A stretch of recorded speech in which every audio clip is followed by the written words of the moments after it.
Hello friends, welcome to Spectrum Education powered by Spectrum Academy. आज हम discuss करेंगे JE exam के PYQ के अकॉर्डिंग पीवाईक्यूज और कुछ इंपॉर्टेंट टॉपिक। जैसे कि बहुत जल्द जेई की एग्जाम आ रही है, आपको बताएं। ठीक है, तो जेई सेक्शन फर्स्ट जो है आपका स्टार्ट होने वाला है जनवरी में, लास्ट वीक में। एनटीए ने वैसे डेट तो रिलीज कर दी है, लेकिन सेंटर्स कुछ अभी अलॉट नहीं किए। ठीक है, तो अकॉर्डिंग टू जेई के अकॉर्डिंग कुछ इंपॉर्टेंट टॉपिक्स और जेई के अकॉर्डिंग कुछ इंपॉर्टेंट क्वेश्चंस। जैसे कि आपने बहुत सारे पीवाईक्यू सॉल्व किए होंगे आज तक। ओके, आपने बहुत सारे क्वेश्चन सॉल्व किए होंगे, लेकिन मैं आपको कुछ नए टाइप्स के क्वेश्चंस, जो नए टाइप्स के पीवाईक्यूज और जो नए टाइप्स के जो एग्जाम में जो क्वेश्चंस आ रहे हैं उसके बारे में आपके साथ में डिस्कस करूंगा पहले तो। ठीक है, 2024 में जे की जो एग्जाम फर्स्ट शिफ्ट में और सेकंड शिफ्ट में जो आज तक हुई 2024 में, उसमें जेई का एक पैटर्न था। ठीक है, उसमें क्वेश्चन की एक लेवल थी, तो क्वेश्चन की लेवल कैसे थी वहां पे। ठीक है, जैसे कि आपका अभी जेई का कुछ पैटर्न चेंज हुआ है, आपको तो सबको पता होगा।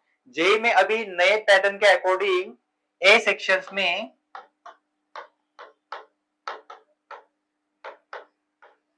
20 एमसीक्यू और बी सेक्शन में 5 क्वेश्चन है। मतलब जैसे कि आपको पहले 30 क्वेश्चंस एग्जाम में थे, ए सेक्शन में 20 एमसीक्यू और थर्ड सेक्शन में 10 क्वेश्चन थे, लेकिन अभी 5 क्वेश्चन एनटीए ने कम कर दिए। मतलब अभी जो आपको और के मिलने वाले क्वेश्चन थे, जो एक्स्ट्रा के मिलने वाले क्वेश्चन थे, अभी वो सारे कम हो गए। ठीक है, तो अभी आपको जो मिलने वाले क्वेश्चन से फिजिक्स में आपको मिलेंगे 25 क्वेश्चंस, केम में आपको मिलेंगे 25 क्वेश्चंस और मैथ में आपको मिलेंगे 25 क्वेश्चन। टोटल क्वेश्चन आपको मिलेंगे 75। ओके, टोटल क्वेश्चन आपको मिलेंगे 75। ठीक है, एक्स्ट्रा के क्वेश्चन आपको नहीं मिलेंगे। और उसके बाद आपको 75 में से ही क्वेश्चंस अटेम्प्ट करने, और उसके बाद आपका सारा जो 75 क्वेश्चंस का जो एग्जाम्स होगा वो 300 मार्क्स होगा। जनरली ये पैटर्न तो आपको सबको पता हो चुका होगा, लेकिन आपको मैंने फिर से एक बार बता दिया।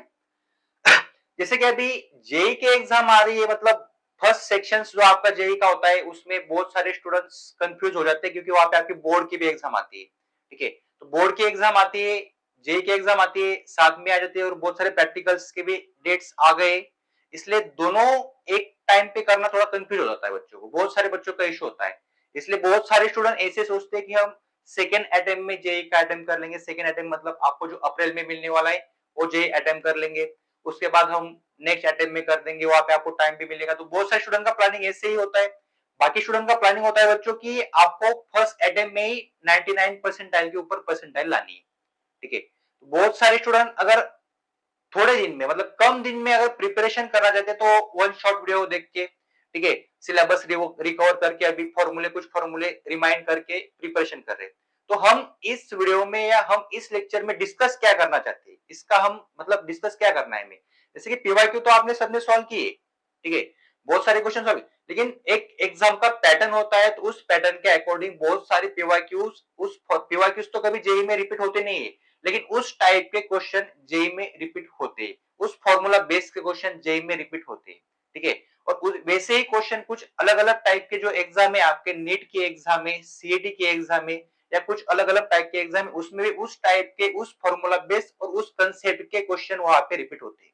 ठीक है, तो जैसे कि मेरा नाम मयूर देसले, डॉक्टर मयूर देसले। ओके, मैं आपको फिजिक्स पढ़ाने वाला हूँ। ठीक है, फिजिक्स के बारे में आपको मैं कुछ अलग अलग कंसेप्चुअल क्वेश्चंस, फिजिक्स के जो अलग अलग टाइप के जो क्वेश्चन है, या कुछ इंपॉर्टेंस क्वेश्चन है, या कुछ इंपॉर्टेंस थ्योरी है, या कुछ इंपॉर्टेंट कंसेप्ट है, उसके बारे में आपको मैं डिस्कस करना चाहता हूँ पहले तो। ठीक है, और उसके बाद में आपको पीवाईक्यू फिजिक्स के सारे पीवाईक्यू 2024, 2023, 2022 के सारे पीवाईक्यू में यहाँ पे आपको लेक्चर्स में डिस्कस करने वाला हूँ। उसमें कुछ ऐसे पीवाईक्यू है कि उसकी कंसेप्ट एक ही है, लेकिन क्वेश्चंस अलग अलग टाइप के आते हैं। ठीक है, लेकिन वैसे टाइप के क्वेश्चन अगर आप करके जाओगे एग्जाम में, तो आपको 100% उसमें बेनिफिट मिलेगा। ठीक है, जैसे कि फिजिक्स सब्जेक्ट,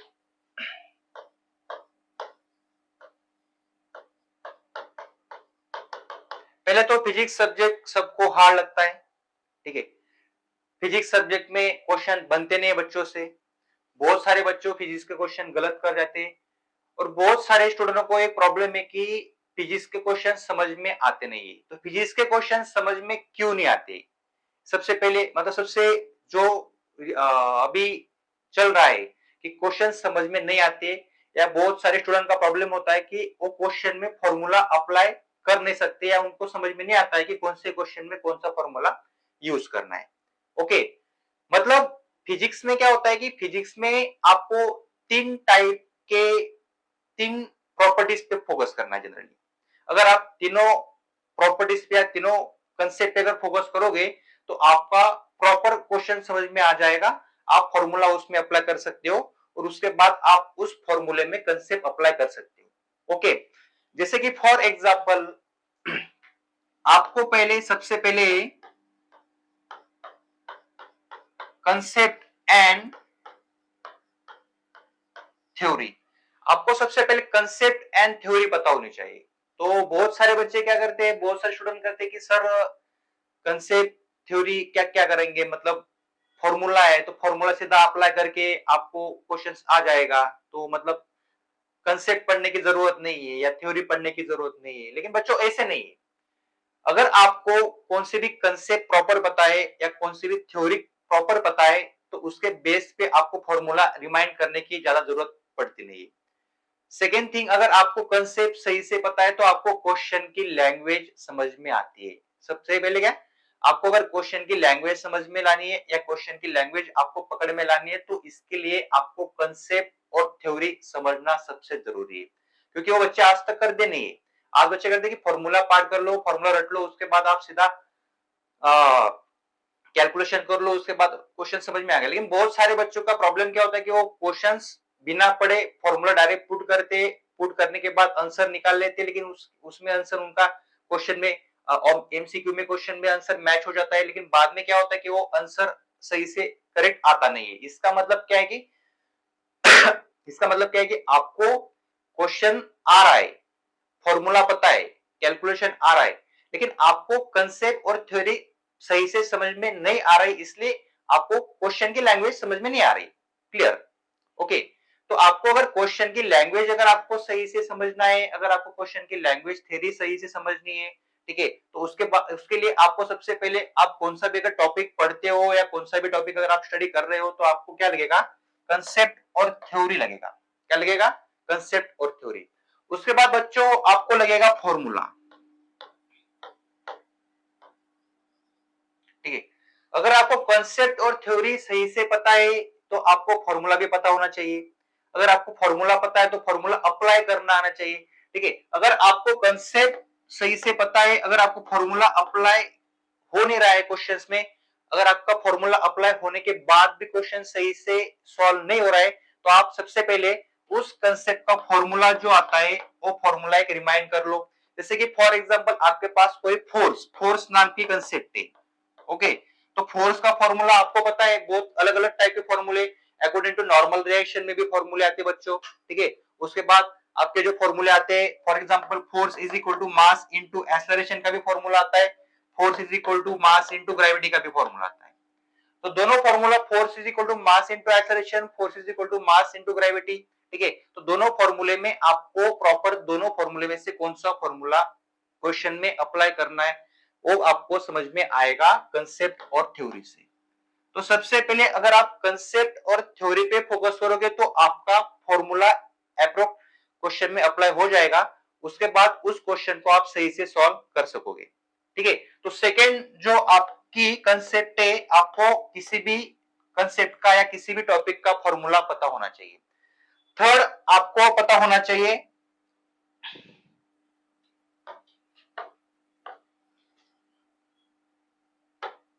थर्ड आपको पता होना चाहिए बच्चों, आपको कैलकुलेशन आनी चाहिए।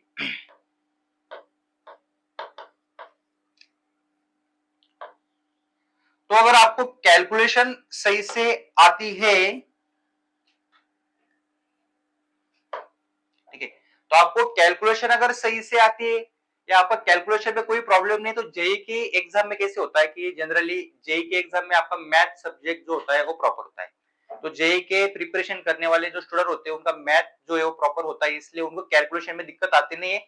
फिर भी अगर कैलकुलेशन में दिक्कत आती है मतलब सिली मिस्टेक होती है। सिली मिस्टेक मतलब आप बहुत सारे फास्ट कैलकुलेशन करने में प्लस माइनस में कंफ्यूज हो जाते हो, या कोई फास्ट कैलकुलेशन जब होता है तब उसमें आपका कोई फॉर्मूला सही से अप्लाई होने के बाद आप उसे वैल्यू पुट करना मतलब प्रॉपर करते नहीं हो, तो ऐसे बहुत सारी छोटी-छोटी प्रॉब्लम आती है।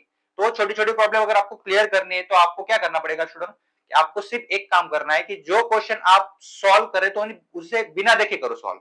मतलब आपके पास कोई क्वेश्चन है या क्या पीवाईक्यू है या कोई भी सिंपल टाइप का क्वेश्चन है ना आपके पास, तो आप उसी क्वेश्चन को बिना देखे सॉल्व करो, मतलब आपको समझ में आ जाएगी कि उस क्वेश्चन में आपको कैलकुलेशन में दिक्कत कहाँ पे आ रही है। ठीक है? तो सबसे इंपॉर्टेंट थिंग्स है आपको कैलकुलेशंस में, आपको थर्ड सबसे इंपॉर्टेंट थिंग्स थर्ड, आप कैलकुलेशन सही से करो।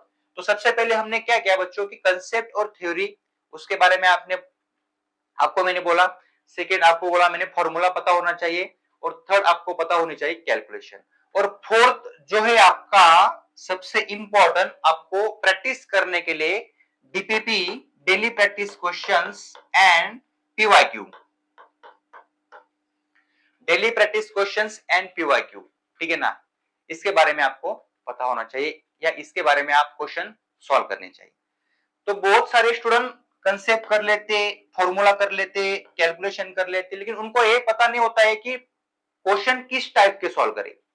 ठीक है, जेई की जो एग्जाम होती है वो एनटीए कंडक्ट करती है। एनटीए जो एग्जाम कंडक्ट करते हैं वो सारे मतलब सारे कंट्री में जो स्टूडेंट अभी एलिजिबल है जेई के लिए, तो उनके अकॉर्डिंग वो क्वेश्चन पेपर बनाएगी। ठीक है, ऐसे नहीं है कि बहुत सारा इजी पेपर आ जाएगा, बहुत सारा टफ पेपर आ जाएगा। एग्जाम में क्या होता है स्टूडेंट, एग्जाम में बच्चों एक लेवल होती है। लेवल मतलब क्या होती है कि अगर जेई में आपको फिजिक्स में 25 क्वेश्चन आ रहे हैं, इसका मतलब 25 के 25 क्वेश्चन टफ नहीं होंगे। उसमें उसमें कुछ क्वेश्चन लेवल फर्स्ट के होते हैं, कुछ क्वेश्चन लेवल सेकंड के होते हैं, मतलब कुछ क्वेश्चन बहुत इजी होते हैं, कुछ क्वेश्चन मीडियम टाइप के होते हैं, मॉडरेट लेवल के होते हैं, और कुछ क्वेश्चन टफ लेवल के होते हैं। ठीक है, लेकिन हमें क्या करना है कि 25 क्वेश्चन में ऐसे 5 या 6 क्वेश्चन सर्च करो कि वो हमें आ रहे हैं, हमें इजीली सॉल्व हो रहे हैं। ठीक है, तो इजीली सॉल्व होने वाले क्वेश्चन एग्जाम में होते ही, तो एग्जाम में इजीली सॉल्व होने वाले क्वेश्चन मतलब लेवल फर्स्ट और बहुत इजी टाइप के होते हैं। सेकंड टाइप के क्वेश्चन मतलब मॉडरेट क्वेश्चन, मतलब इजी भी नहीं और हार्ड भी नहीं, मतलब एक मॉडरेट टाइप के क्वेश्चन होते हैं। ठीक है, और थर्ड टाइप के क्वेश्चन मतलब आपको जो मैं बता रहा हूं कि एक टफ लेवल के क्वेश्चन होते हैं। ठीक है, अगर जिन स्टूडेंटों को टफ लेवल के क्वेश्चन उनसे सॉल्व नहीं हो रहे तो उन्होंने क्या करो कि मॉडरेट लेवल के क्वेश्चंस और इजी टाइप के क्वेश्चन दोनों पे फोकस करो। अगर मॉडरेट लेवल के क्वेश्चन आपसे सॉल्व हो जाएंगे, इजी टाइप के क्वेश्चन अगर आपसे सॉल्व हो जाएंगे, तो आपको फिजिक्स में 25 क्वेश्चन में से कम 10 क्वेश्चन आपके बन जाएंगे एग्जाम में। एग्जाम क्वालिफाई करना मतलब एक टास्क है वो। ठीक है, आप जो 2 साल में आपने जो प्रिपरेशन किया है बच्चों, 2 साल का प्रिपरेशन आपको सिर्फ 3 घंटे में या 3 आवर्स में आपको पूरा कंप्लीटली प्रूव करना है। ठीक है, तो अगर आपको एग्जाम देनी है तो एग्जाम की तरह आपको सोचना पड़ेगा कितने क्वेश्चंस कौन से टॉपिक में से आ रहे हैं, टॉपिक कौन कौन से इंपॉर्टेंट है, थ्योरी कैसे पढ़नी है, कंसेप्ट कैसे पढ़ने। तो ऐसे बहुत सारे जो मतलब ऐसे बहुत सारे जो आपको जो प्रॉब्लम्स आते, तो प्रॉब्लम आप एक प्रॉपरली टाइप बाय टाइप मतलब कंसेप्चुअल करो उसे। ठीक है ना जैसे कि हमने कंसेप्ट और theory, formula, calculation, PYQ, DPP के बारे में स्टडी किया। जैसे कि आपको कौन से भी एग्जाम अगर क्वालिफाई करनी है, जेई के एग्जाम, नीट के एग्जाम, सीईटी के एग्जाम, बहुत सारे एग्जाम से। ठीक है, तो जितने भी एग्जाम्स अगर आपको किसी भी एग्जाम को प्रॉपर तरीके से पढ़ना है या किसी भी एग्जाम में आपको प्रॉपर तरीके से प्रिपरेशन करना है या प्रॉपर तरीके से आपको उस एग्जाम को टैकल करना है, तो सबसे पहले आपको 4 कंसेप्ट पता होने चाहिए। ठीक है, अभी बहुत सारे स्टूडेंट का अलग अलग प्रॉब्लम रहता है। अलग प्रॉब्लम मतलब जैसे कि किसी स्टूडेंट को कॉन्सेप्ट और थ्योरी बहुत अच्छे से आती है लेकिन उसको फॉर्मूला रिमाइंड नहीं होता है। ठीक है, किसी स्टूडेंट को फॉर्मूला रिमाइंड होता है लेकिन उसको कंसेप्ट थ्योरी आती नहीं है। किसी स्टूडेंट को कैलकुलेशन सही से आता है लेकिन उसको कंसेप्ट थ्योरी आती नहीं है। तो हमें कैसे पता चलेगा कि हमें क्या नहीं आ रहा है और क्या आ रहा है? एकदम सिंपल बात बताता हूं, आप कौन से भी 10 क्वेश्चन ले लो, किसी भी एग्जाम के, पीवाईक्यू के या किसी भी डीपीपी के या किसी भी टाइप के 10 क्वेश्चन ले लो। 10 क्वेश्चन को आप बच्चों बिना देखे सॉल्व करो। बिना देखे अगर 10 क्वेश्चन अगर आप सॉल्व कर रहे हो तो फर्स्ट क्वेश्चन में अगर आपको क्वेश्चन समझ में नहीं आ रहा है तो आप समझ लेना आपको कंसेप्ट और थ्योरी में प्रॉब्लम है। उसी क्वेश्चन की क्या कंसेप्ट और थ्योरी में प्रॉब्लम है। अगर आपको उस क्वेश्चन की लैंग्वेज सही से समझ में आ रही है या कुछ क्वेश्चन की लैंग्वेज आपको एकदम प्रॉपरली समझ में आ रही है तो इसका मतलब आपको फॉर्मूला रिमाइंड करना पड़ेगा, तो आपको फॉर्मूला रखना पड़ेगा। ठीक है, अगर आपको क्वेश्चन समझ में आ गया, फॉर्मूला आपने रिमाइंड कर दिया, फॉर्मूला पुट कर दिया, उसके बारे में आपने कैलकुलेशन कर दी, कैलकुलेशन करने के बाद अगर आपका क्वेश्चन सही से सॉल्व हो गया तो आप समझ लेना कि आपको तीनों कंसेप्ट में प्रॉब्लम नहीं है। ठीक है, तो आप उसको समझना है। तो ऐसे नहीं है कि आपके 10 के 10 क्वेश्चन सॉल्व हो जाएंगे। जैसे कि फॉर एग्जांपल आपने 10 क्वेश्चन सॉल्व किए,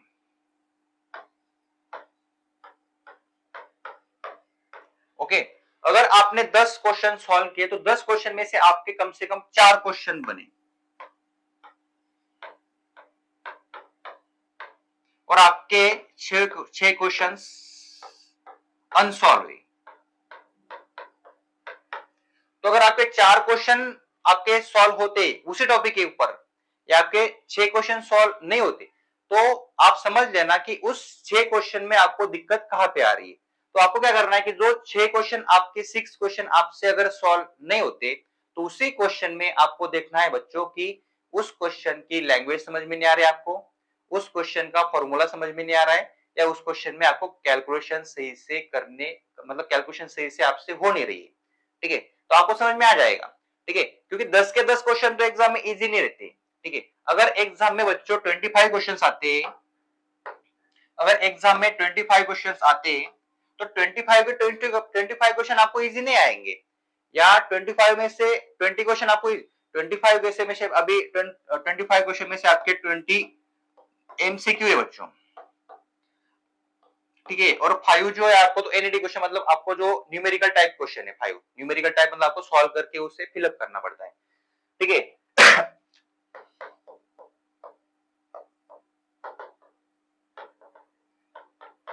अभी 20 अगर आपको एमसीक्यू क्वेश्चन है तो 20 एमसीक्यू क्वेश्चन में से आपको 4 या 5 क्वेश्चन ऐसे रहेंगे, 4 या 5 क्वेश्चन। ठीक है, वो बहुत इजी टाइप के रहेंगे। इजी टाइप के मतलब आप सीधा उसमें फॉर्मूला पुट करो डायरेक्ट सीधा आंसर निकालो। क्या बोलो आप, सीधा उसमें फॉर्मूला पुट करो और सीधा उसमें आंसर पुट करो। तो आंसर पुट करने के बाद उसका इजीली आंसर आ जाता है। तो उस टाइप के क्वेश्चन कितने होते बच्चों, 4 या 5 होते हैं। ओके, नेक्स्ट आपको 8 या 7 मतलब 8 या 7 क्वेश्चन, 8 या 7 क्वेश्चन होते हैं आपको मॉडरेट लेवल के। मॉडरेट लेवल के मतलब उसमें आपको थोड़ा कैलकुलेशन करना पड़ेगा। कैलकुलेशन मतलब क्या है, उसमें आपको थोड़ा फॉर्मूला पुट करो, फॉर्मूला पुट करने के बाद उसे कैलकुलेट करो, कैलकुलेट करने के बाद उसे सॉल्व करो। तो मतलब वो ज्यादा इजी भी नहीं होते और ज्यादा टफ भी नहीं होते, लेकिन मॉडरेट लेवल के होते। लेकिन उस क्वेश्चन को समझना सबसे इंपॉर्टेंट टास्क होता है। अगर किसी क्वेश्चन को आपको इजीली उसका आंसर आ रहा है तो उसी क्वेश्चन की लैंग्वेज थोड़ी टफ होती है। ठीक है, क्वेश्चन की लैंग्वेज टफ है इसका मतलब उस क्वेश्चन का कैलकुलेशन थोड़ा इजी होता है। देखो आप 24 का एक पैटर्न देखो, 24 का पैटर्न में आपको सब समझ में आ जाएगा। जिन जिन बच्चों ने 24 के सारे पीवाईक्यू सॉल्व किए उन बच्चों को सारा 24 का सारा पैटर्न समझ में आ जाएगी कि 30 क्वेश्चन में से उन्होंने इजी कौन से लिए थे, मॉडरेट कौन से लिए थे और हार्ड कौन से लिए थे। ठीक है, तो 7 या 8 या 7 क्वेश्चन आपको मॉडरेट लेवल के होते हैं। ठीक है, उसके बाद आपके जो 10 या 8 या 10 क्वेश्चंस जो आपके हैं वो थोड़े टफ लेवल के होते हैं। तो टफ लेवल के मतलब उसमें क्वेश्चंस समझना भी थोड़ा टफ होता है। ठीक है, और क्वेश्चन को समझने के बाद क्वेश्चन को सॉल्व करना या उसका कैलकुलेशन करना भी थोड़ा टफ होता है, मतलब कैलकुलेशन सही से आता नहीं है। तो ऐसे बहुत बार होता है कि वो जो आपको टफ लेवल के क्वेश्चन होते हैं उसका आंसर आ जाता है, ऑप्शन में मैच हो जाता है। ठीक है, लेकिन आप आंसर की चेक करते हो तो आंसर की में वो आंसर उसमें होता नहीं है, आंसर कुछ अलग ही होता है। क्यों, बिकॉज आपने उस क्वेश्चन को सही से पढ़ा नहीं है, उस क्वेश्चन को पूरा पढ़ा नहीं है, पूरा अंडरस्टैंड नहीं हुआ आपको क्वेश्चन। तो पूरा अंडरस्टैंड नहीं हुआ इसका मतलब उस क्वेश्चन में आपने आधा अधूरा पढ़ के आधा अधूरा फॉर्मूला पुट करके आंसर पुट कर दिया। ठीक है, अगर 4 ऑप्शन एग्जाम में होते तो 4 ऑप्शन में से 3 ऑप्शन गलत वाले वो भी आपके आंसर सॉल्व करने के बाद आ सकते हैं। ठीक है ना, अगर आपके पास 4 ऑप्शन है एग्जाम में तो 4 ऑप्शन जो आते हैं तो उसमें से 3 ऑप्शन होते हैं गलत, रॉन्ग, एक ऑप्शन होता है करेक्ट। तो 3 ऑप्शन जो आते हैं बच्चों, उस 3 ऑप्शन भी आपके सॉल्व क्वेश्चन की एक अप्रोच होता है। अप्रोच लगाने के बाद उसमें से आंसर आ सकता है। तो ऐसे भी बहुत सारे क्वेश्चन, तो जो टफेस्ट क्वेश्चन होते हैं बच्चों उसमें से, तो इसमें सिली मिस्टेक होने के चांसेस बहुत ज्यादा होते हैं, ठीक है। तो ऐसे एक पैटर्न होता है बच्चों 25 क्वेश्चंस का, इजी टाइप, ठीक है। उसके बाद आप मॉडरेट लेवल, उसके बाद टफ लेवल। अगर आपको एक सही से क्वेश्चन सॉल्व करने, ठीक है, या आपको सही से क्वेश्चन सॉल्व करने के बाद कुछ एक लेवल तक क्वालिफाई करनी है एग्जाम, तो सबसे पहले आपको क्या करना है कि लेवल फर्स्ट मतलब इजी क्वेश्चन सॉल्व कर लो। इजी क्वेश्चन सॉल्व करने के बाद आपके 20 या 25 मार्क्स आ जाएंगे। कितने आ जाएंगे? 20 या 25 मार्क्स आ जाएंगे, 20 मार्क्स आ जाएंगे, ठीक है। उसके बाद मॉडरेट लेवल के क्वेश्चन सॉल्व कर लो बच्चों। उसके बाद आपके आ जाएंगे 30 के आसपास क्वेश्चन नंबर्स आ जाएंगे। तो आपके अप्रोक्स मॉडरेट और इजी दोनों लेवल के क्वेश्चन सॉल्व करने के बाद नंबर्स आएंगे 50 या 45, अगर नेगेटिव होते हैं तो अगर आपको पर सब्जेक्ट 50 मार्क्स आते हैं, ठीक है, तो फिजिक्स में आपके 50 हो गए, केम में आपकी 50 हो गए, मैथ में आपके 50 हो गए, तो 150 मार्क्स के अप्रोक्स आपका इजीली जेईई मेंस का एग्जाम क्वालिफाई कर देते हैं, आप क्वालिफाई कर लेते हो। समझो मेरी बात को, मैं क्या बोल रहा हूं। अगर आपको 150 नंबर से 150 मार्क्स तक क्वेश्चन आ जाते हैं तो आप एक क्राइटेरिया क्वालिफाई कर लेते हैं।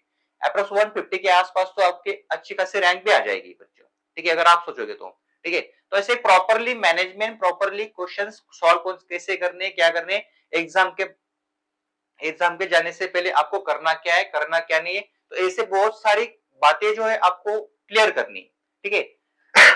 तो हमें एक्चुअली हमें डिस्कस क्या करना है, मतलब हमें लेक्चर किस बारे में लेना है, लेक्चर क्यों लेना है, या लेक्चर का मोटो क्या है। सबसे पहले फिजिक्स में जो आपको 25 क्वेश्चंस आते हैं उसमें से एक पैटर्न होता है। पैटर्न मतलब आपने तो एक इजीली है कि आपने सब बच्चों ने आज तक पीवाईक्यू तो अप्रोक्स सॉल्व कर लिए होंगे, ठीक है। लेकिन मैं पीवाईक्यू सॉल्व करते टाइम पे आपको मैं कुछ शॉर्ट ट्रिक्स या शॉर्ट कंसेप्ट बताने वाला हूं, क्योंकि वो आपको एग्जाम में सीधे अप्लाई होगी, ठीक है ना। एग्जाम में अप्लाई होगी मतलब आप उसके बेस पे सीधा क्वेश्चंस एग्जाम में क्वेश्चन सॉल्व कर सकते हो। ऐसे बहुत सारे शॉर्ट ट्रिक्स, शॉर्ट कंसेप्ट हो गया, शॉर्ट फॉर्मूला हो गया, तो बहुत सारे जो आपको प्रॉपर समझ में आ जाएगा कि क्वेश्चन सॉल्व करते टाइम कौन से सॉल्व, क्योंकि क्वेश्चन अगर आप लॉन्ग टाइप से अगर सॉल्व करते हो तो आपका टाइम भी वेस्ट होता है। तो ऐसे बहुत सारे मैंने क्या किया कि बहुत सारे ऐसे क्वेश्चन कलेक्ट किए, तो उस क्वेश्चन के अकॉर्डिंग आप कुछ कम टाइम में ज्यादा क्वेश्चन सॉल्व कर सकते हो, ठीक है। उसमें कुछ शॉर्ट ट्रिक्स अप्लाई कर सकते हो, ऐसे व्हाटएवर ऐसे सब कर सकते हो। तो लेक्चर में अभी नेक्स्ट लेक्चर में आपको मैं एक फिजिक्स में, जैसे कि 11 का जो फिजिक्स है आपका, 11 का फिजिक्स में आपको जो 1D मोशन, 2D मोशन मतलब पूरा काइनेमेटिक्स, ठीक है। तो काइनेमेटिक्स का जो टॉपिक है पूरा,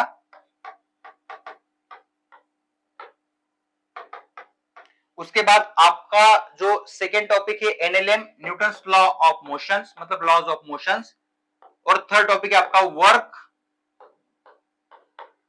एनर्जी और पावर। तो ऐसे 3 टॉपिक पे हम क्वेश्चन डिस्कस करने वाले, पीवाईक्यू मतलब प्रीवियस ईयर क्वेश्चन, ठीक है। तो हर टॉपिक पे हम काइनेमेटिक्स, जैसे कि मैंने इसमें अभी यूनिट एंड डायमेंशन वेक्टर को मैंने इग्नोर किया क्योंकि वेक्टर आपका आ जाएगा काइनेमेटिक्स में, इसलिए मैंने वेक्टर को इग्नोर किया। उसके बाद यूनिट एंड डायमेंशन के कुछ क्वेश्चंस होते हैं, जैसे कि वर्नियर कैलिपर के क्वेश्चन होते हैं बच्चों, माइक्रोमीटर क्रूगेज के क्वेश्चन होते हैं। तो वेरी वेरी इंपॉर्टेंट क्वेश्चन, मतलब 4 नंबर आपको फ्री के मिलने वाले, तो उसके बारे में एक टॉपिक में आपको मैं डिस्कस करके उस मतलब इंस्ट्रूमेंटेशन के जितने क्वेश्चन होते हैं बच्चों, सारे के सारे क्वेश्चन में एक बारे में डिस्कस कर लूंगा। उसके बाद आपका एक क्वेश्चन सही से हो जाएगा, ठीक है। इसलिए मैं स्टार्ट करने वाला हूं kinematic, NLM, work energy power. तो kinematic, NLM, work energy power, इस 3 टॉपिक में से बच्चों आपको जेई में आएंगे टोटल 5 या 4 क्वेश्चन। कितने आएंगे? 5 या 4 क्वेश्चन। अगर आपको 5 क्वेश्चंस जेई मेंस में इस 3 टॉपिक में से आ गए तो आपके टोटल मार्क्स 20 मार्क्स आपको मिल सकते हैं। कितने? 20 मार्क्स इस आपको इस 3 टॉपिक में से मिल जाएंगे। कितने मार्क्स? 20 मार्क्स। लेकिन आपको काइनेमेटिक्स में से कौन से टॉपिक पे सबसे ज्यादा क्वेश्चन पूछ रहे हैं आज तक? क्योंकि काइनेमेटिक्स में आपका 1D मोशन आता है, 1D मोशन में भी आपका क्या आता है? Uniform, non uniform motions. उसके बाद 2D मोशन आता है। 2D मोशन में आपका आता है प्रोजेक्टाइल मोशंस, रिलेटिव मोशंस।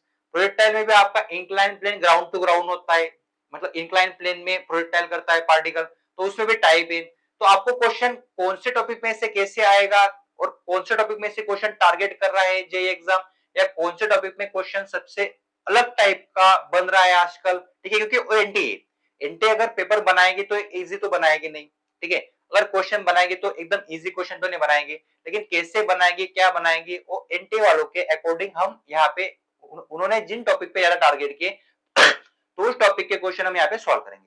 जैसे कि काइनेमेटिक में 1D एंड 2D मोशन में सबसे इंपॉर्टेंट टॉपिक कौन सा है, उस पे क्वेश्चन कैसे आएगा, ठीक है। तो मैं ज्यादा क्वेश्चन डिस्कस नहीं करूंगा, मतलब आपको मैं क्लियर करता हूं कि आपने तो पीवाईक्यू सॉल्व की ऑलरेडी, आपके पास पीवाईक्यू, लेकिन मैं इतने ज्यादा क्वेश्चन डिस्कस नहीं करूंगा। जैसे लेकिन मैं जितने क्वेश्चन यहाँ पे डिस्कस करूंगा बच्चों, वो क्वेश्चंस के अकॉर्डिंग आपका जेईई मेंस में या कौन से भी एग्जाम में क्वेश्चन सही से सॉल्व हो जाएगा, ठीक है। उसमें मैं आपको बताऊंगा कि क्वेश्चन को समझना कैसे, उसकी थ्योरी कैसे पढ़नी है, क्वेश्चन की कंसेप्ट कैसे, क्वेश्चन का अप्रोच कैसे करना है, क्वेश्चन में फॉर्मूला कैसे अप्लाई करना है, फॉर्मूला अप्लाई करने के बाद उस क्वेश्चन में कैलकुलेशन सही तरीके से कैसे करनी है, क्योंकि बहुत सारे बच्चे एग्जाम में क्या होता है प्रेशराइज हो जाते हैं, प्रेशराइज हो जाने के बाद उनको लगता है कि बहुत इजी क्वेश्चन है आ गया और कैलकुलेशन गलत कर बैठते हैं, ठीक है। तो ऐसे बहुत सारी कंसेप्ट, बहुत सारी बातें मैं आपको जब पीवाईक्यू सॉल्व करने वाला हूं या पीवाईक्यू सॉल्व करूंगा उस टाइम पे मैं आपको बताऊंगा। सेकेंड थिंग, आपको जेईई मेंस के एग्जाम तो बहुत कम दिन बचे, अभी जस्ट आपको 10 या 15 दिन बचे, तो अभी आप सिर्फ शॉर्ट नोट्स पढ़ो या आप सिर्फ जेईई मेंस के अकॉर्डिंग थ्योरी सही से, कंसेप्ट सही से पढ़ो, ज्यादा डीप में मत जाओ अभी, ठीक है। जितने टॉपिक आपके प्रॉपर हुए उतने टॉपिक पे आप फोकस करो, ठीक है। 11 12 का सिलेबस अगर हो गया पूरा तो उसके बारे में आप उसमें से भी इंपॉर्टेंट टॉपिक निकाल लो, ठीक है। उसके बारे में भी आपको मैं बताऊंगा कि पूरा 11 और 12 के सिलेबस में से कौन कौन से ऐसे टॉपिक है कि उस पे क्वेश्चन आराम से आता है, ठीक है ना। तो वो भी मैं आपको डिस्कस करूंगा एग्जाम, मतलब वो भी आपके साथ में डिस्कस करूंगा क्वेश्चन सॉल्व करते टाइम। तो ऐसे बहुत सारे जो थिंग्स है, नंबर ऑफ थिंग्स मैं आपके साथ डिस्कस करूंगा। उसके बाद में kinematic, NLM, work energy power के पीवाईक्यूज, जेई के simple level, level first, moderate level, tough level के, इससे बहुत सारे मिक्सअप क्वेश्चन मैं आपको यहाँ पे सॉल्व करके देने वाला हूँ, ठीक है। और ये पूरे की पूरी सीरीज चलेगी, जैसे कि मैं 11 के बेस पे अभी क्वेश्चंस बना रहा हूं, मतलब कौन से क्वेश्चन ज्यादा फोकस किए जेईई वालों ने उस टाइप के क्वेश्चन में काम कर रहा हूं मैं, तो वैसे क्वेश्चंस। उसके बाद नेक्स्ट 12 के बेस के सारे क्वेश्चन में यहाँ पे आपको वीडियोस में डिस्कस करने वाला हूं। आपने बहुत सारे पीवाईक्यूज के वीडियोस आज तक डिस्कस किए होंगे, आपने कुछ पीवाईक्यू सॉल्व किए, लेकिन मैं जिस तरीके से आपको पीवाईक्यू सॉल्व करके देने वाला हूं उसमें आपको मैं कंसेप्ट, फॉर्मूला, अप्रोच कैसे करना है बच्चों, फॉर्मूला अप्रोच करने के बाद उस फॉर्मूला पे फोकस कैसे करना है, उसके बाद कैलकुलेशन कैसे करना है, कैलकुलेशन करने के बाद उसका लास्ट आंसर निकालना कैसे, उसके बारे में बताऊंगा। मतलब जो प्रॉब्लम बहुत सारे स्टूडेंट को होती है आजकल, ठीक है, आजकल स्टूडेंट को प्रॉब्लम क्या है कि उनको फॉर्मूला अप्रोच करना नहीं आता है, या उनको मतलब किसी क्वेश्चन में थ्योरी या कंसेप्ट अप्रोच करनी नहीं आती है, क्वेश्चन की लैंग्वेज उनको समझ में नहीं आती है, तो उसके बारे में ज्यादातर डिस्कस करूंगा मैं, ठीक है। तो मैं आपको सारे के सारे टॉपिक्स जितने भी यहाँ पे पीवाईक्यूज में डिस्कस करने वाला हूँ, तो उस टॉपिक में आपको सब टाइप के क्वेश्चन में डिस्कस करने वाला हूँ, और सब टाइप के क्वेश्चन डिस्कस करने के बाद आपको मैं बहुत सारे ऐसे जो शॉर्ट ट्रिक्स है या बहुत सारे शॉर्ट कंसेप्ट है, ठीक है, या बहुत सारे जेई, सीईटी और बहुत सारे एग्जाम के अकॉर्डिंग इंफॉर्मेशंस, ठीक है, तो ऐसे बहुत सारी मतलब जो मेरे पास थिंग्स अवेलेबल है तो मैं आपके साथ डिस्कस करूंगा लेक्चर के टाइम पे, ठीक है। तो अगर आपको कुछ सजेशंस करना है तो आप कमेंट में सजेस्ट कर सकते हो कि कौन सा टॉपिक आपको आता है या कौन से टॉपिक के बारे में आपको डिस्कस करना है, ठीक है। आप कमेंट में सजेस्ट कर सकते हो कि आपका 12 का सिलेबस ज्यादा स्ट्रॉन्ग है या 11 का सिलेबस ज्यादा स्ट्रॉन्ग है। आप कमेंट में सजेस्ट कर सकते हो कि आपका कौन सा टॉपिक बहुत वीक है, तो उसके बारे में आपको मैं कमेंट में आंसर करता रहूंगा, ठीक है। उसके बाद अगर आपको कैलकुलेशन में दिक्कत है, फॉर्मूला रिवीजन में दिक्कत है बच्चों, या आपको अगर क्वेश्चन की लैंग्वेज में दिक्कत है, वो भी आप कमेंट में कमेंट में बोल सकते हो, तो उसके बाद मैं आपको उसके एक शॉर्ट ट्रिक भी कमेंट में दे दूंगा कि लैंग्वेज पढ़ने के लिए आपको क्या करना है या फॉर्मूला पढ़ने के लिए आपको क्या करना है। तो ऐसे बहुत सारे आप कमेंट करके आप बोल सकते हो नीचे, ठीक है। अभी नेक्स्ट लेक्चर जो है आपका, नेक्स्ट लेक्चर में आपको मैं काइनेमेटिक्स या एनएलएम दोनों में से काइनेमेटिक्स के पीवाईक्यू में डिस्कस करूंगा। तो काइनेमेटिक्स के पीवाईक्यू मतलब प्रीवियस ईयर क्वेश्चंस जो है जेईई मेंस के जो है उसके बारे में आपको डिस्कस करूंगा। थैंक यू सो मच बच्चों।